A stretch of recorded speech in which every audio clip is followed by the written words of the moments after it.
Tuhan, Kau begitu baik. Haleluya. You're so good. Yes, you are. God, you're so good. You're so good to me. Sekali katakan, God, you're good. God, you're so good. Terima kasih Tuhan buat salib-Mu Tuhan.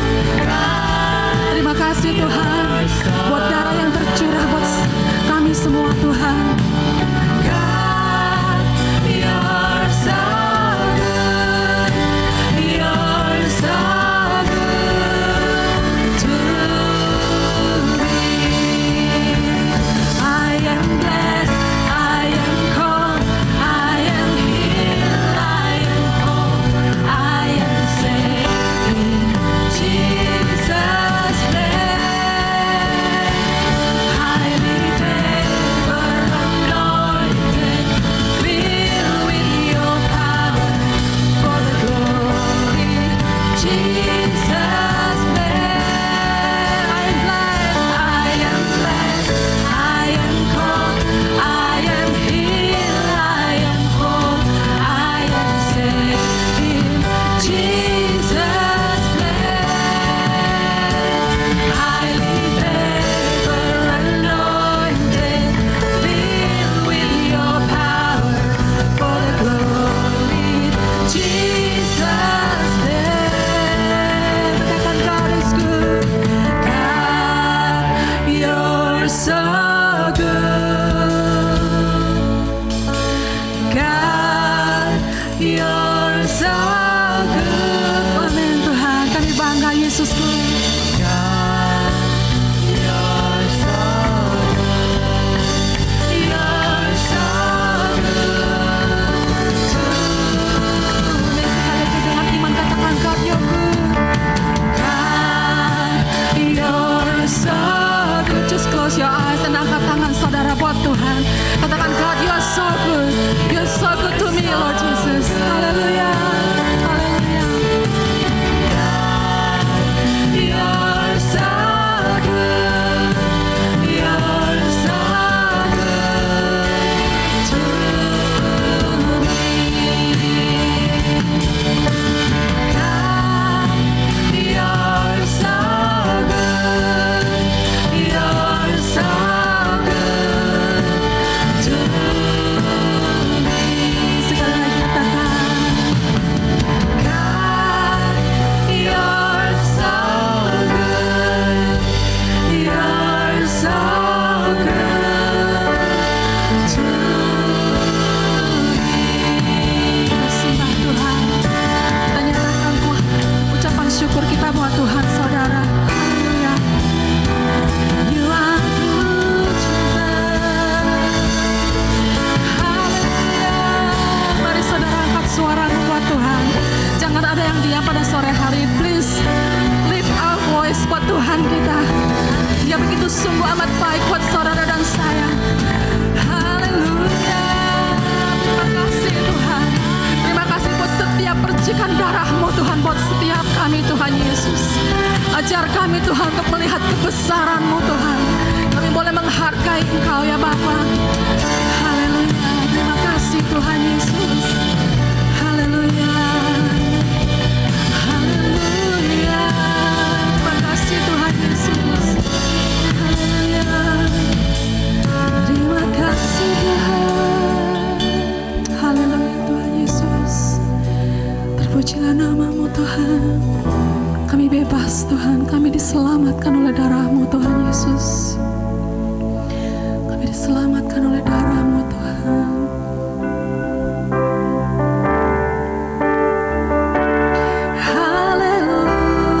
Hallelujah, praise the one who set me free.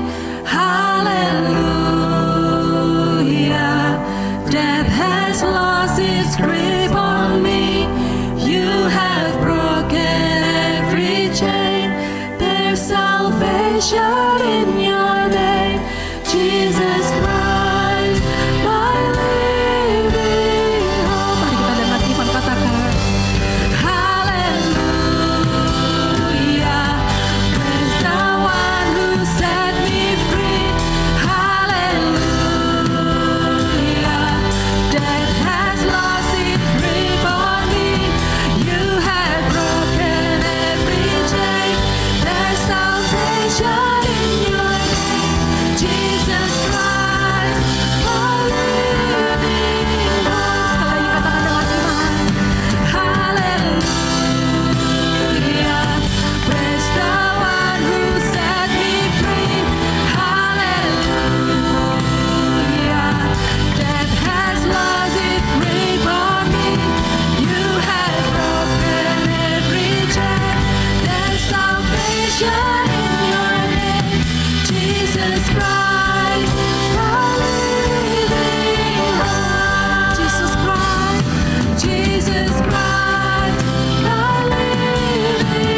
ucapan syukur kalau kita pada hari ini bisa diberikan kesempatan untuk menerima perjamuan kudus ini. Perjamuan kudus ini adalah merupakan suatu peringatan bagi pengorbanan Tuhan Yesus di kayu salib. Dia rela mati di kayu salib untuk menebus kita semua yang berdosa, kita semua yang seharusnya binasa, tapi oleh kasih karunia Tuhan Yesus, Dia menebus setiap kesalahan kita, setiap dosa kita, sehingga kita bisa memperoleh keselamatan bagi orang yang percaya kepada Dia. Ya Tuhan, kami mengucap syukur Tuhan, Kau begitu baik ya Tuhan dalam kehidupan kami ya Tuhan. Biarlah melalui perjamuan kudus ini ya Tuhan, kami mengingat atas segala kebaikan Engkau ya Tuhan, atas pengorbanan Engkau ya Tuhan terhadap kami semua ya Tuhan. Kami tidak mau menyanyiakan ya Tuhan pengorbanan ini ya Tuhan. Terima kasih Bapa, kami datang ke dalam hadirat-Mu hari ini ya Tuhan dengan hati yang hancur ya Tuhan. Kami datang dengan hati yang penuh dosa ya Tuhan. Kami mau serahkan segala kekhawatiran kami, segala dosa kami, segala kekhawatiran kami, segala apapun itu Tuhan, sakit penyakit kami mau serahkan semua ke dalam tangan-Mu ya Tuhan. Biar Engkau yang mengambil semua itu Tuhan dari kami semua ya Tuhan. Engkau yang memberikan kami damai sejahtera, hati yang penuh sukacita ya Tuhan. Kami hanya mau ya Tuhan mengandalkan Engkau ya Tuhan sebagai our living hope ya Bapa. You are the only living hope in our life God. Ya Tuhan, kami sekali lagi mau datang untuk kami juga meminta ampun atas segala kesalahan kami ya Tuhan yang telah kami lakukan selama sebulan ya Tuhan. Biar Engkau terus menjaga kehidupan kami ya Tuhan. Biar kami bisa hidup suci ya Tuhan, hidup dalam pengajaran Engkau ya Tuhan. Terima kasih Bapa, kuduskanlah perjamuan kudus ini ya Tuhan, sehingga kami semua bisa layak menerima perjamuan kudus ini ya Tuhan. Sambil roti dan anggur dibagikan, mari kita menyanyikan lagu ini. Saat ku masuk ke hadirat-Mu, bawa persembahan ke tempat kudus-Mu. Pujian ku naikkan, sembah ku berikan bagi-Mu Bapa yang mulia. Kau layakkan ku menghampiri-Mu, melihat tata kemuliaan-Mu Tuhan. Pujian ku naikkan, sembah ku berikan bagi-Mu Raja yang mulia. Oleh kuasa darah-Mu, Kau telah tebus dosaku. Kekudusan-Mu melingkupiku, kasih-Mu mengalir memulihkan hidupku. Sungguh besar anugerah-Mu, Kau selamatkan hidupku. Ku menjadi ciptaan yang baru oleh kuasa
Makanlah untuk menjadi peringatan akan nama. Mari dengan penuh ucapan syukur kita mau menerima Yesus.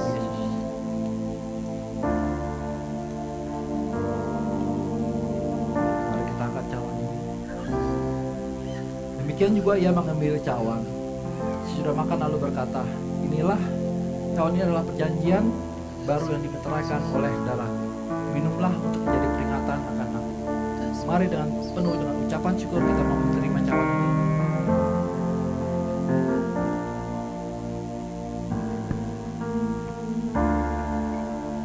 Bapak, kami ucap syukur sekali lagi Tuhan untuk perjamuan ini ya Tuhan.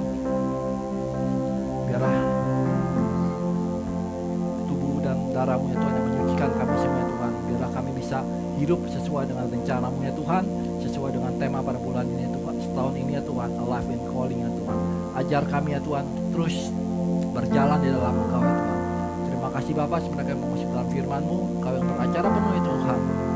Buka mata hati kami ya Tuhan, biarlah apapun yang disampaikan pada hari ini oleh hamba-Mu ya Tuhan, biarlah firman ini bagaikan pedang yang bermata dua menusuk setiap hati kami ya Tuhan.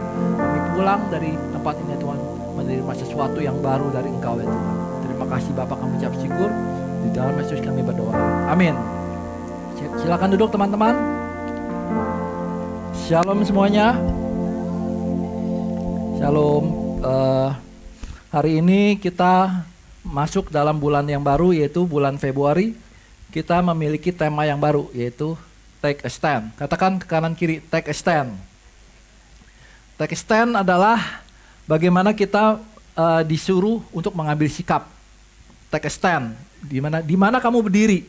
Apa kamu berdiri di pihaknya Tuhan atau di pihak lawan? Take a stand. Jangan berdiri di dua pihak gitu ya. Kalau Tuhan berbicara dia bilang kita harus memilih. Take a stand. Bahwa take a stand ini juga kita belajar bahwa kita harus untuk bisa menjawab panggilan yang Tuhan sudah berikan kepada kita semua. Kalau bulan lalu kita belajar mengenai the next step, kita belajar mengenai panggilan. Setiap orang memiliki panggilan, gitu istilahnya. Dan kita belajar bahwa apa respon kita terhadap panggilan yang sudah Tuhan berikan kepada kita, gitu. Pada hari ini kita belajar bahwa seperti yang sudah di-sharing minggu lalu, Tuhan tidak memilih orang yang mampu, tapi Tuhan memampukan orang yang Dia pilih, gitu ya. Hari ini kita akan belajar dari kisah Gideon. Saya suka banget kisah Gideon ini. Hari ini saya akan bawakan dalam Inggris saya karena terlalu banyak. Jadi saya dikatakan bahwa di Israel did evil in the Lord's sight. So the Lord handed them over the Midianites for 7 years. The Midianites were so cruel that the Israelites made hiding places for themselves in the mountains, caves, and strongholds. Whenever the Israelites plant their crops, the marauders from Midian, Amalek, and the people of the east will attack Israel, camping in the land and destroying crops as far away as Gaza. They left the Israelites with nothing to eat, taking all the sheep, goats, cattle, and donkeys.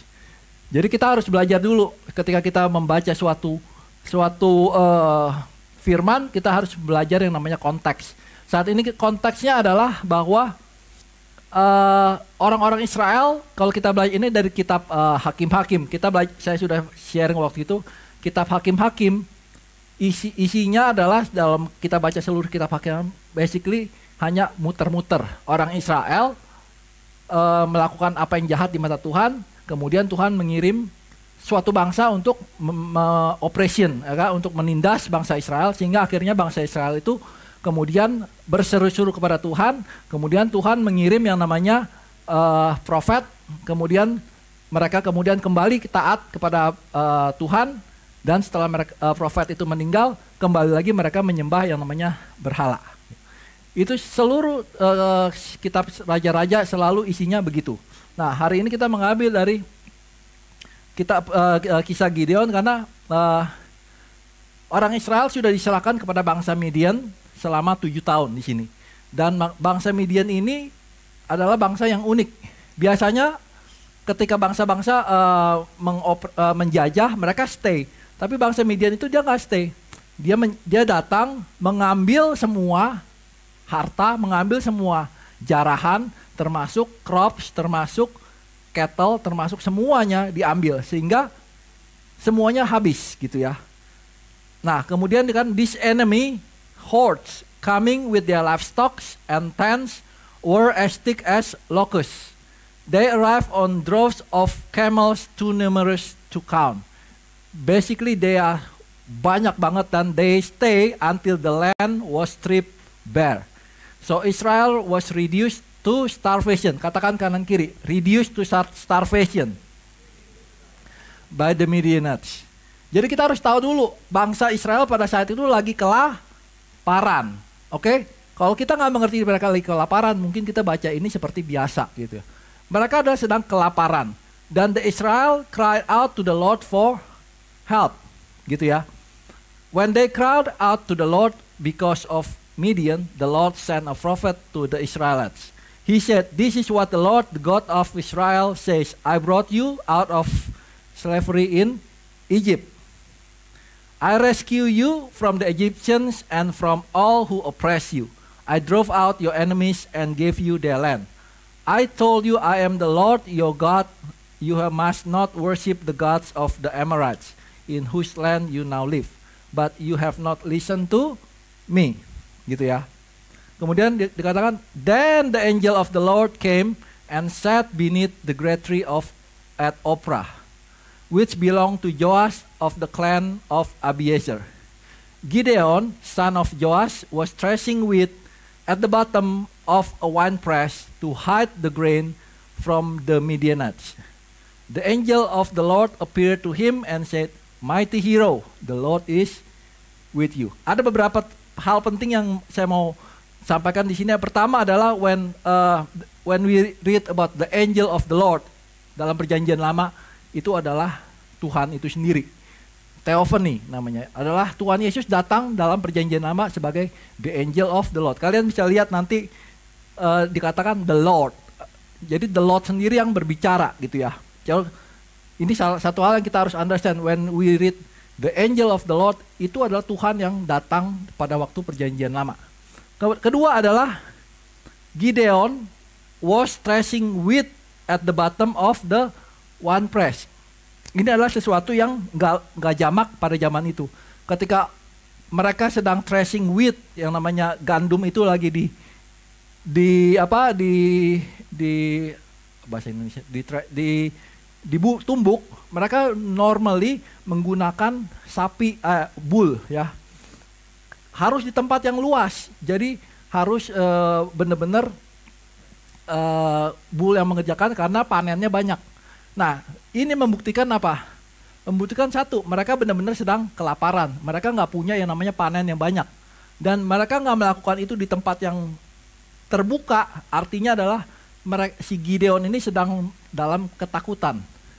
Dia sembunyi-sembunyi threshing the wheat di winepress, di mana tempat yang di dalam ruangan terkecil dia melakukan itu.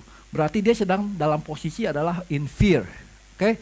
Fear, ketakutan, dan juga dalam masa kelaparan. Itu yang kita harus tahu dulu. Nah, ketika itu dan kemudian Tuhan datang, dia bilang mighty hero gitu ya. Nah, Gideon kemudian menjawab, "Sir," Gideon reply, "if the Lord is with us, why has all this happened to us? And where are all the miracles of our ancestors told us about? Didn't they say the Lord brought us up out of Egypt, but now the Lord has abandoned us and handed us over to the Midianites." Di sini kalian melihat, then the Lord turned to him and said, "Go with the strength you have and rescue Israel from the Midianites. I am sending you." Nah, ketika Tuhan berbicara kepada Gideon, dia bilang mighty people, dia bilang, oke. Tuhan itu sudah calling dia. Ketika Tuhan udah bilang, "Hey you mighty people," Gideon sudah dipanggil untuk menjadi orang yang mighty. Padahal pada saat itu dia belum mighty, masih dalam hidup dalam ketakutan. Dan jawaban Gideon seperti biasa, dia bilang bahwa kenapa ini harus terjadi? Kenapa kelaparan ini terjadi kepada kita? bukankah engkau Tuhan yang hebat yang bisa mengeluarkan bangsa Israel dari Mesir? Kebanyakan kita juga menjawab begitu, bukan? Kalau Tuhan itu ada, kenapa terjadi peperangan? Kenapa terjadi banyak bencana? Nah, kita kan nggak mengerti gitu istilahnya. Karena kita terlebih dahulu berbuat kesalahan kepada Tuhan, dosa. Nah, dikatakan, kemudian the Lord turned to him and said, "Go with the strength you have." Ini adalah suatu kata yang penting juga. Ketika Tuhan mengirim seseorang, dia nggak bilang, "You practice dulu," atau "You learn your skills until ready, then I'm sending you." No. Ketika Tuhan mau mengirim seseorang, dia bilang, "Go with the strength you have." Dia bilang, kamu pergi sekarang dengan kemampuan yang ada pada kamu. Oke? Satu hal yang kita harus mengerti. Go with the strength you have. Katakan kanan kiri. Go with the strength you have. Oke? I am sending you. Dia bilang. Nah, but Lord, gitu. Kembali lagi Gideon reply. But Lord, how can I rescue Israel? My clan is the weakest in the whole tribe of Manasseh. And I am the least in my entire family. Dikatakan. The Lord said to him, I will be with you, and you will destroy the Midianites as if you are fighting against one man. Kita tadi udah belajar Midianites itu pasukannya banyak banget ya, seperti lokus gitu ya, nggak terhitung. Tapi Tuhan sudah berjanji, I will be with you and you will destroy them as you are fighting one man. Oke? Judul khotbah saya hari ini adalah The Second Bull. The second, katakan kanan kiri, The Second Bull. Artinya apa? Ntar kalian bisa dengar ntar selanjutnya. Oke? Dikatakan di ayat 15 tadi kembali bahwa the Lord, ya kan? I am the weakest in my family and I am the least. Kalau kita baca dalam versi KJV ya, dikatakan, and he said unto him, O my Lord, wherewith shall I save Israel? Behold, my family is poor in Manasseh, and I am the least in my father's house. Ada dua kata di sini, kata kunci adalah poor and the least. Ya, oke? Nah, kalau kita lihat dari ini, poor, kok nggak keluar? Adalah dal, ya kan?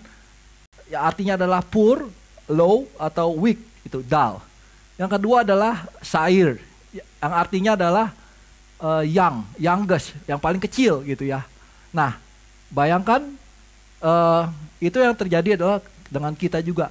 Kita kadang-kadang ketika disending sesuatu, diberikan tugas sesuatu, jangan saya lah, ya. Saya emang nggak ada siapa-siapa, siapalah saya gitu kan, nggak bisa.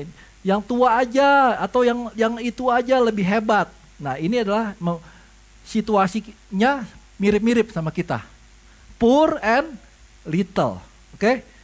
Nah, kita akan belajar bahwa dari kisah Gideon ini, bahwa pertanyaannya adalah bukan pada situasi. Ini situasi poor and little itu adalah situasi dia kan. The fact, kalau saya mengatakan adalah dia terlahir di dalam klan yang paling kecil di Manasseh. Betul apa bukan? Dan dia adalah orang yang paling young di keluarga itu. Betul atau bukan? You cannot change the situation. Betul? Ada suatu pepatah dikatakan oleh Bill Gates gini. If you are born poor, it's not your mistake. But if you die poor, it's your mistake. Kayak saya nggak bilang bahwa kalian tuh harus menjadi kaya seperti Bill Gates. Enggak. Tapi kalau kamu terlahir di keluarga yang miskin, bukan salah kamu. Betul? Jangan menyalahkan, wah kenapa saya terlahir di keluarga ini. Tapi kalau kamu menyalahkan situasi, menyalahkan keadaan, kamu tidak melakukan apa-apa, kamu cuma bilang, ya sudah saya sudah terlahir miskin, saya akan selamanya miskin. Itu salah kamu. Your attitude is going to change your life. Betul? Seperti Gideon tadi. Dia punya dua option. You can stand down or you can take a stand. You can stand down, bilang, aku paling kecil, aku paling poor. Ya sudah, biarkan orang lain saja yang kerja. Dia bisa bilang begitu. Kalau Tuhan yang sudah berbicara gitu kan. Atau dia bisa bilang oke, gitu kan. Nah, we can change the outcome. Okay? We cannot change the situation, but we can change ourselves. Itu. Nah, kalau kita berbicara bahwa kita akan terus bekerja. Kalau dalam Amsal dikatakan sebab 7 kali orang benar jatuh, namun ia bangun kembali. Tetapi orang fasik akan roboh dalam bencana. Kalau kita benar-benar sungguh dalam Tuhan, kita akan bangkit terus. Amin. Hari ini kita belajar 3 poin dari kisah Gideon ini. Yang pertama adalah never be afraid to ask God for guidance in His calling. Baca 1, 2, dan 3. Never be afraid. Gideon replied, if you are truly going to help me, dia bilang, show me a sign to prove that it is really the Lord speaking to me. Kata Gideon ya kepada the angel of the Lord ini. Don't go away until I come back and bring my offering to you. He answered, I will stay here until you return. Gideon hurried home. He cooked a young goat, and with a basket of flour, he baked some bread without yeast. Then, carrying the meat in a basket and the broth in a pot, he brought them out and presented them to the angel who was under the great tree. Ini satu hal yang kita bisa melihat dari Gideon. Yang pertama adalah meskipun dia 50-50 meragukan siapa itu yang sedang berbicara dengan dia, angel of the Lord atau bukan, ya kan? Dia katakan show me a sign, gitu kan? Tapi dia nggak pelit. Dia pada saat itu ingat ya, pada saat itu lagi kelaparan. Dia mungkin nggak menikmati goat tiap hari gitu istilahnya.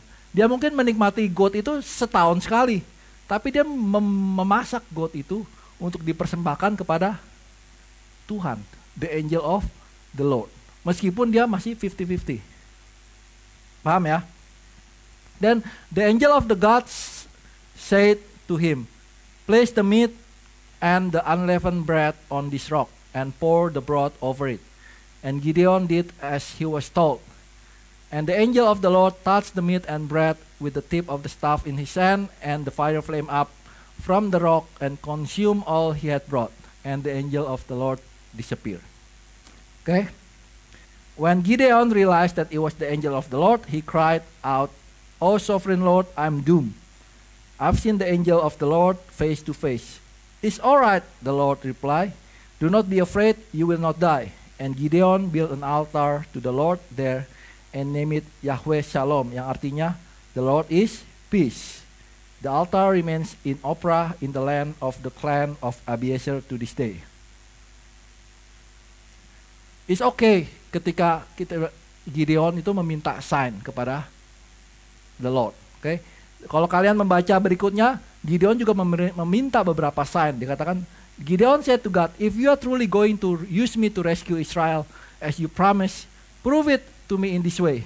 I will put a wool fleece on the threshing floor tonight. If the fleece is wet with the dew in the morning, but the ground is dry, then I will know that you are going to help me rescue Israel as you promised." Kemudian setelah Gideon wake up, ternyata he squeezed the fleece, ada air, sedangkan semuanya kering gitu. Kemudian dia reverse, dia bilang oke, sekarang kalau dia bilang bahwa let the fleece remain dry while the ground round is wet with dew. Dia menanyakan kepada Tuhan meminta sign 2 kali ini. Pertama adalah biarkan jerami ini basah while the environment kering. Kemudian biarlah ini kering while the environment is wet. Akhirnya Tuhan menjawab semuanya. Dia akhirnya sure that it is God. Okay? Nah, sometimes it's okay when we ask God for some confirmation. Kadang-kadang ketika mungkin kita mendengar Tuhan berbicara kepada kita, oh lakukan ini, lakukan itu. Kita boleh minta, oke God, boleh kasih konfirmasi gitu ya. Kalau kita kemarin Pastor Handoyo ya kan, ketika dia disuruh full time, 3 kali 4 kali dia disuruh full time, beberapa orang berbicara kepada dia gitu, ya kan. Nah, ada beberapa rules of time ketika kita meminta untuk konfirmasi. Pertama adalah we are seeking God's will through prayer. Kita meminta konfirmasi dari Tuhan itu dari dalam doa. Oke. Kedua adalah we prepare to obey regardless of the answer. Kadang-kadang gini, kita meminta sesuatu Tuhan untuk memberikan konfirmasi, tapi kita sudah punya jawabannya dulu. Kita udah bilang no, tapi kita tetap aja minta konfirmasi dari Tuhan. Padahal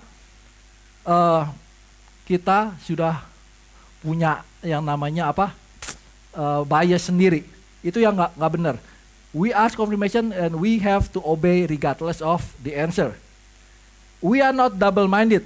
Keep looking for a sign. Kalau Tuhan udah kasih tahu kita ini, kita ini bukan dari Tuhan. Cari lagi, minta lagi. Nah, itu adalah sesuatu yang not good gitu ya. We are not asking for confirmation that opposed to His word. Kadang-kadang kita meminta sesuatu yang bukan sesuai dengan kehendaknya Dia. Ya kan, misalkan, Tuhan berbicara kepada saya gitu ya. Kalau saya harus beli mobil Mercy gitu, ya gak Tuhan gitu kan. Kita harus menyesuaikan apa yang kita minta konfirmasi dengan firman Tuhan. We are not asking, we'll keep trusting God even if there is no answer yet. Oke? Bahwa waktu Tuhan itu berbeda dengan waktunya kita. And the answer can come from someone that God sent. Kadang-kadang kita milih-milih. Ketika ada orang yang berbicara kepada kita mentang-mentang teman dekat, dia bilang, lu bicara apa sih gitu ya. Semua orang yang berbicara dengan kita harus percaya. Mungkin itu Tuhan yang berbicara melalui orang-orang yang ada di sekitar kita, gitu ya. Ketika kita mulai bergaul dengan Tuhan, sometimes we need to ask this confirmation. But ketika kita sudah mengenal Tuhan lebih dalam, kita nggak perlu namanya confirmation, gitu ya. The longer you walk intimately with the Lord, the less concerned you are about getting a specific sign. Karena kamu sudah mengenal Tuhanmu, kamu sudah mengenal apa kemauan Tuhan. Oke? Seperti sering di-sharekan di sini, kalau kita dalam suatu ruangan tiba-tiba ada anak di sana nangis, orang tuanya udah pasti tahu siapa yang nangis gitu kan. Udah pasti lari ke sana. Karena kita mendengar, kita tahu, ini suara anak saya. Karena apa? Karena kita sudah mengenal, betul? Demikian juga dengan Tuhan. Kalau kita sudah sering berintimasi dengan Tuhan, kita tahu ketika Tuhan berbicara, kita tahu itu dari Tuhan. Oke?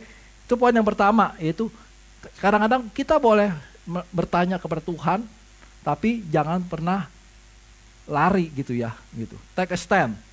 Poin yang kedua, be ready to show your love and obedience to God. Oke, dikatakan that night the Lord said to Gideon. Nah ini, take the second bull from your father's herd, the one that is 7 years old.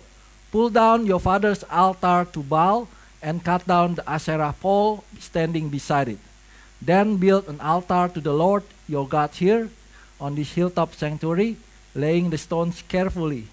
Sacrifice the bull as a burnt offering on the altar using a full fill the wood of the Asherah pole you cut down.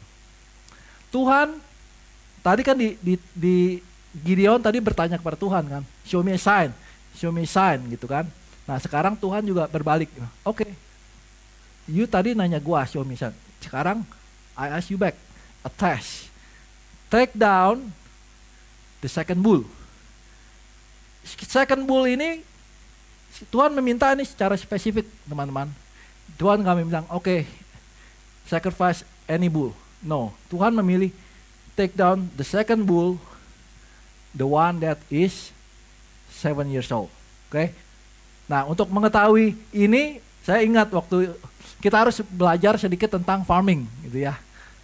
Dulu kemarin itu waktu saya pergi ke Palmerston North, saya sempat berbicara dengan Jole. Jole itu lulusan farming, dia kerja di farm.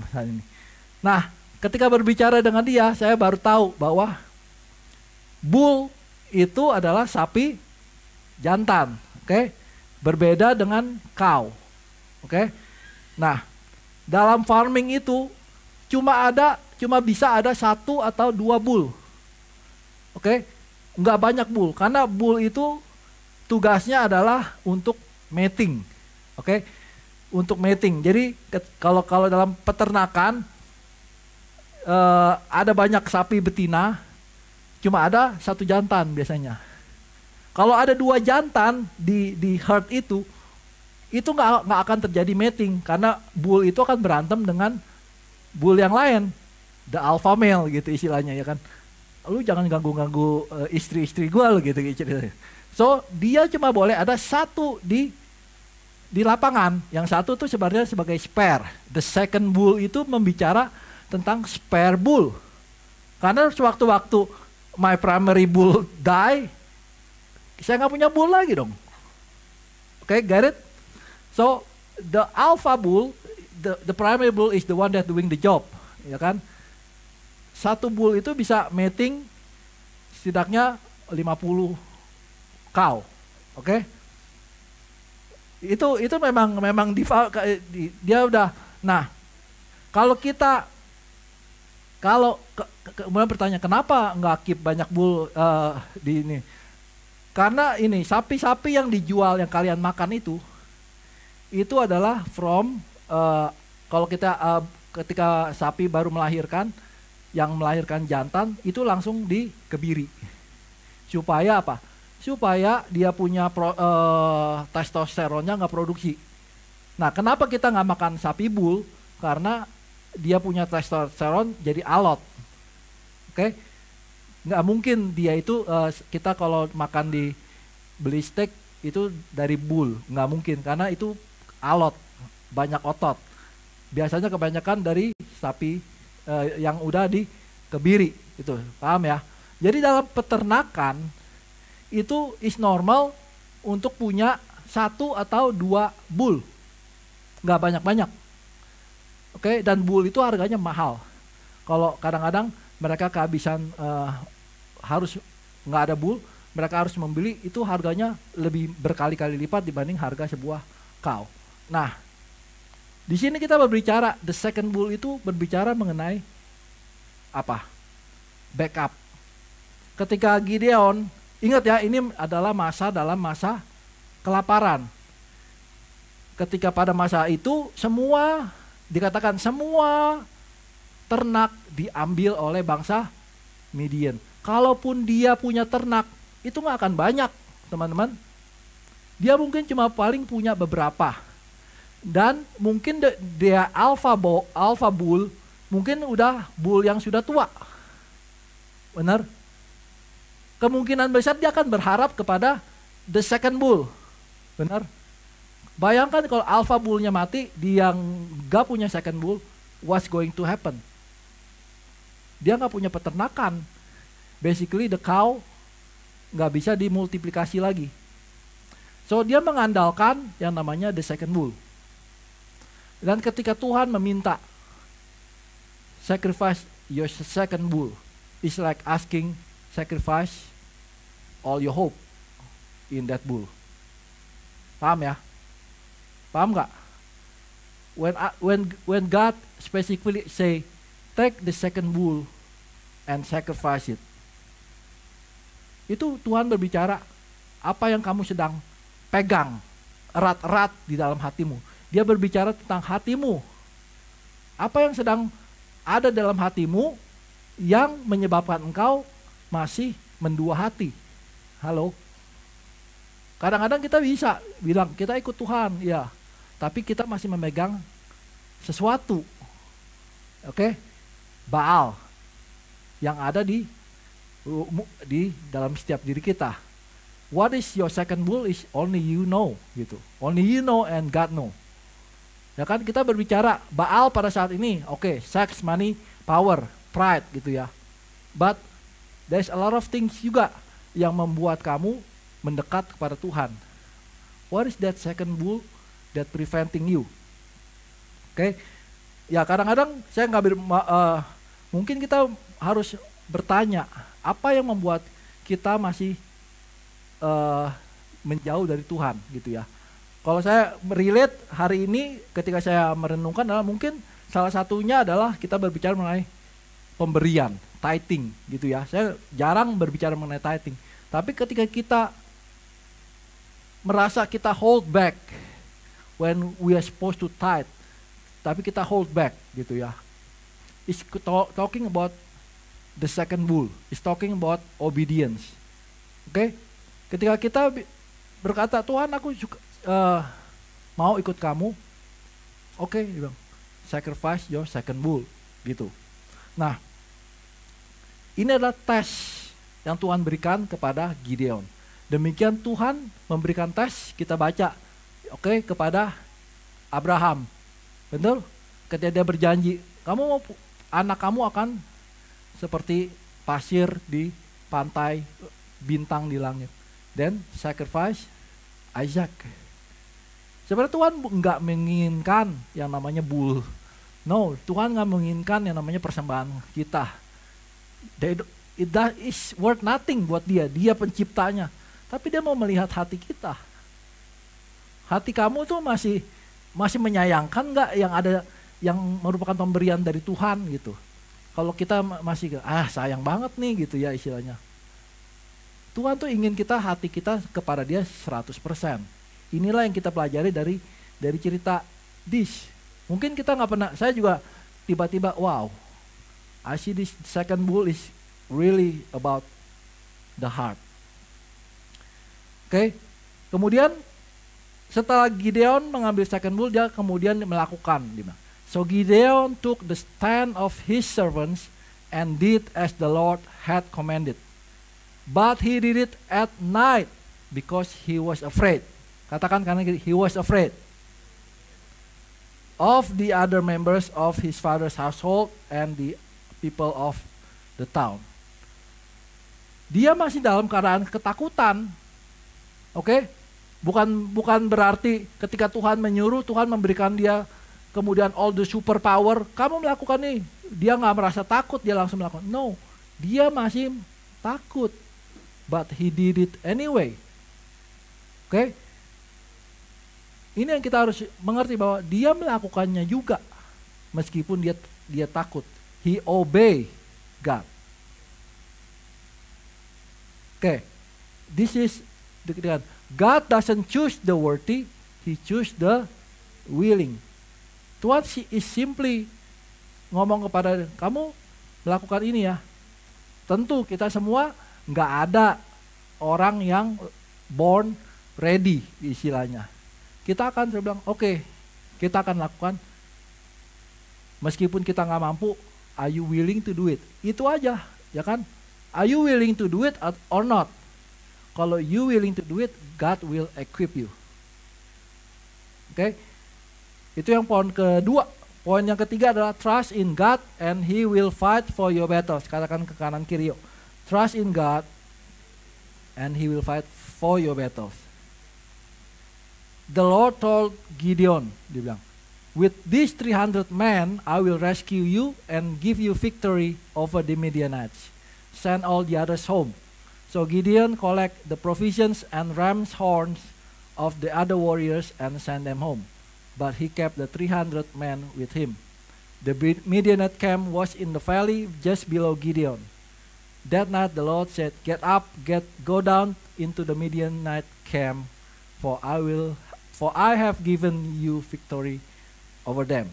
Oke, kalau kalian nanti di rumah boleh baca ini 1 Raja-Raja 6, 7 dan 8 is good story. Bahwa Gideon kemudian mengumpulkan prajurit. Prajuritnya ada 32.000. Oke, dari beberapa klan dia kumpulkan 32.000. Kemudian Tuhan bilang, too much, dia bilang. Kalau lu berperang dengan 32.000 dan kamu menang, kamu akan berkata, ini usaha manusia, bukan usahanya Tuhan. Tuhan bilang, katakan kepada mereka, yang takut pulang gitu ya. Kemudian 22.000 orang pulang. Sisa 10.000. Oke. Bagi Tuhan 10.000 itu juga too much, dia bilang. Ini kebanyakan. Suruh minum air di sungai. Nah, itu ada lagi tuh ininya bahwa yang minumnya seperti anjing dan yang minumnya enggak seperti anjing. Akhirnya yang enggak minum seperti anjing 300 doang.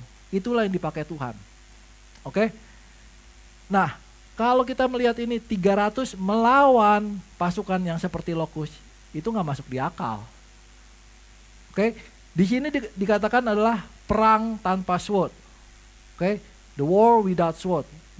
Kisah Gideon ini dikatakan the war without sword. Dan Tuhan itu udah tahu. Tuhan tuh tahu hatinya Gideon pada saat itu. Dia itu takut, galau. Dikatakan di sini, if you are afraid to attack, dia bilang, go down to the camp with your servant Purah. Listen to what the Midianites are saying and you will be greatly encouraged. Then you will be eager to attack. So Gideon took Purah and went down to the edge of the enemy camp. The armies of the Midian, Amalek, and the people of the east had settled in the valley like a swarm of locusts. The camels were like grain of sand on the seashore, too many to count. Oke, 300 lawan lokus. Oke, tapi Tuhan tahu Gideon tuh takut. Tapi Tuhan sudah punya rencana terhadap Gideon, betul? Tuhan tuh is a master plan, is a blueprint. Kamu cuma cukup melangkah. When God say go, you go. Jangan banyak pikir, gitu kan? Dan Gideon crept up just as a man was telling his companion about a dream. Ketika Gideon tuh sampai di tempat yang Tuhan suruh, ini ada pembicaraan antara dua soldier, oke? Dua prajurit musuh nih ya yang sedang berbicara. Kemarin saya punya mimpi loh, dia bilang gitu. Lu mimpi apa? Gua mimpi, dia bilang, I dream a loaf of barley bread came tumbling down into the Midianite camp. It hit a tent, turn it over, and knock it flat. Sebuah roti barley, kalau kalian tahu roti barley itu roti yang kecil dan sangat enteng. Oke, roti barley itu dikatakan rotinya orang miskin, karena mereka nggak sanggup bikin roti pakai wheat, dia bikin pakai barley. Dia jatuh ke tent dan tent itu flat, rubuh. Kemudian di-answer oleh salah satu temannya. Ini prajurit musuh yang berkata ya, dia bilang, your dream can mean only one thing. Katakan kan, your dream can only mean one thing. Ya. God has given Gideon, son of Joash, the Israel, victory over Midian and all his allies. Bahwa musuhnya aja itu tahu God will give victory to Gideon. So, when Gideon heard the dream and its interpretation, he bowed in worship before the Lord.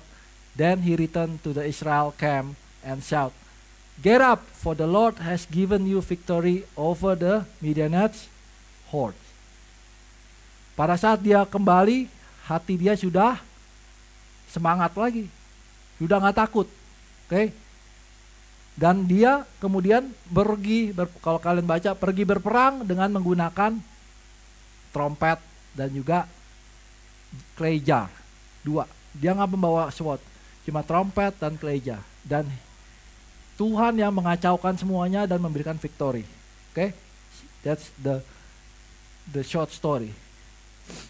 Obedience is your responsibility. The outcome is God's. Katakan kanan kiri, obedience is your responsibility. Tuhan cuma mau kita obey. Tuhan cuma mau Gideon obey. Melangkah aja. Ya kan? The victory is God. Kalau kita sebagai Gideon saat ini, kita sebelum melangkah kita memikirkan secara logik, kita udah back down dulu. Tuh, kita bilang nggak mungkin terjadi 300 melawan ratusan ribu, is a suicide gitu ya. Tapi Gideon tuh obey, istilahnya dia mau melangkah regardless of the outcome. Kadang-kadang kita ketika diberikan suatu panggilan, kita sudah memikirkan apakah kita akan sukses apa enggak. Wah, gue kayaknya gak bakal bisa nih, gak bakal bisa sukses, ya kan? Siapalah gue. Ketika kita diberikan sesuatu panggilan atau tugas, kita sudah memikirkan dulu ujungnya, stepnya ribuan step di sana kita udah pikirin dulu gitu. Padahal Tuhan cuma bilang melangkah dulu aja satu step, ya gak? Sisanya nanti akan kita ini. Bukan berarti ya kita nggak prepare, ya kan? Kita tetap harus prepare. Tapi kalau kita mikirin ujungnya, kita nggak akan bilang iya, karena kita merasa kita nggak mampu. Tapi ingat, Tuhan tuh yang memberikan kepada kita kemampuan. Oke? Saya mau panggil tim. Saya mau tutup dengan satu quote adalah, do not ask God to guide your footsteps if you are not willing to move your feet. Oke, kadang-kadang kita bilang, Tuhan pimpin jalanku, ya gak, supaya aku bisa hidup dalam jalanmu. Tapi kita gak pernah mau berjalan langkah gitu ya. Saya punya ilustrasi adalah kebetulan this is real Jack ya, Jack Rees. Dia itu kan sebenarnya udah bisa berdiri, bisa berjalan, tapi masih pegang, betul? Dia bisa jalan tapi dia masih megang-megang gitu. Padahal kalau kita bilang jalan gitu, sebenarnya dia bisa, tapi dia takut, betul? Dia takut jatuh mungkin, ya kan? Karena tidak ada yang menjadi pegangan dia, betul? Tapi sebenarnya kita sebagai orang tua ketika kita bilang jalan, kita ada mengelilingi di samping dia, betul? Ketika dia mau terjatuh, kita akan langsung ambil. Bener apa enggak? Tapi dia kan nggak tahu. Dia bilang, oh saya nggak bisa, dia bilang. Saya bisanya cuma pegang. Dan ketika kita coba, kita lepas, dia kemudian langsung jongkok gitu kan, langsung merangkak. Dia berpikir, saya nggak perlu berjalan, saya bisa merangkak, saya bisa melakukan dengan apa yang saya pikir, bener nggak? Tapi kita sebagai orang tua nggak mungkin membiarkan dia cuma merangkak selamanya, betul? Karena how far can you go kalau kamu berjalan dengan merangkak? You're not going anywhere, ya bukan? Tapi kita mengajarkan, you walk. After walk, you can run. After run, you can go places everywhere. Itu kan keinginan kita sebagai orang tua. Bahwa, hey, yuk berjalan, take your step. Satu langkah. Jangan takut. Ketika kamu mau jatuh, I will be behind you. Aku yang akan memampukan engkau. Demikian juga dengan Tuhan kita. Mungkin kita nggak bisa melihat di depan kita berapa banyak jalan yang harus kita lalui, tapi Tuhan berkata, just take a step. Tuhan yang akan memampukan semua jalan-jalan kita. Okay? We need to take a stand. Kembali lagi belajar mengenai kisah Gideon adalah we need to take a stand. Ketika kita mendapat panggilan, apakah kita menjawab panggilan itu dengan men-sacrifice our second bull? What is your second bull saat ini? Karena Tuhan Yesus itu udah basically give it all to us. Okay? Tuhan itu udah mati di kayu salib. Tuhan Yesus sudah memberikan kepada kita keselamatan. Tuhan Yesus memberikan kepada kita janji-janjinya semua. Amin. Tuhan sudah berikan kepada kita janjinya semua. Sekarang the ball is with us. The ball is with us. Kamu mau menerima janji itu apa enggak? Kamu mau menerima the living hope apa enggak? Hope yang kamu mau andalkan itu hope daripada Tuhan atau hope dari your second bull? Tanyakan kepada diri Anda. Hope yang kamu mau pegang saat ini, hope yang from the Jesus Christ, the living hope, or hope from your second bull? Karena Tuhan sudah menjanjikan, Tuhan sudah datang ke dunia, mati di kayu salib, bangkit lagi. Itu sudah di-proof. Tuhan mengatakan, aku sudah mengalahkan dunia. Haleluya, praise the one who set me free. Saya tahu untuk pakai sendiri. Haleluya,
belajar dari Gideon ya Tuhan. Kami mau melangkah ya Tuhan, kami mau take a stand ya Tuhan. Kami mau obey ya Tuhan di dalam setiap langkah-langkah kami ya Tuhan. Kami tidak mau ya Tuhan menaruh harapan kami kepada the second bull ya Tuhan. Tapi kita mau menaruh harapan kami ya Tuhan kepada Engkau ya Tuhan, Juru Selamat kami ya Tuhan. Terima kasih Bapa untuk firman-Mu ya Tuhan. Mari kita terima berkat ya Tuhan. Jika Engkau pada hari ini telah mendengarkan firman dan melakukan dengan setia apa yang disampaikan pada hari ini, maka Tuhan akan mengangkat Engkau mengatasi segala bangsa di bumi. Diberkatilah Engkau pada waktu masuk dan diberkatilah Engkau pada waktu keluar. Tuhan akan memberikan berkat ke atasmu, yakni di atas ilmumu dalam segala usahamu, segala studimu dan segala pekerjaanmu. Kau akan selalu naik dan bukan turun. Kau akan selalu menjadi kepala dan bukan ekor. Apapun yang kau kerjakan selalu berhasil. Diberkatilah keluargamu serta hubunganmu dengan mereka. Rumahmu selalu dipenuhi dengan sukacita, kekudusan, iman, pengharapan dan kasih. Kuasa Roh Kudus akan menyertai engkau sekarang dan sampai selama-lamanya. Bapa, kami ucap syukur Tuhan untuk hari ini. Kami berterima kasih untuk firman-Mu ya Tuhan. Sebenarnya kami mau fellowship ya Tuhan. Kau yang berkati makan ini suruh menjadi kesehatan bagi tubuh jasmani kami ya Tuhan. Terima kasih Bapa. Masyarakat semua dalam tangan-Mu. In Jesus name we pray. Amin. Shalom semuanya. Sebelumnya saya mau membagikan sertifikat untuk yang telah lulus kelas serve dan lead. Saya mau panggil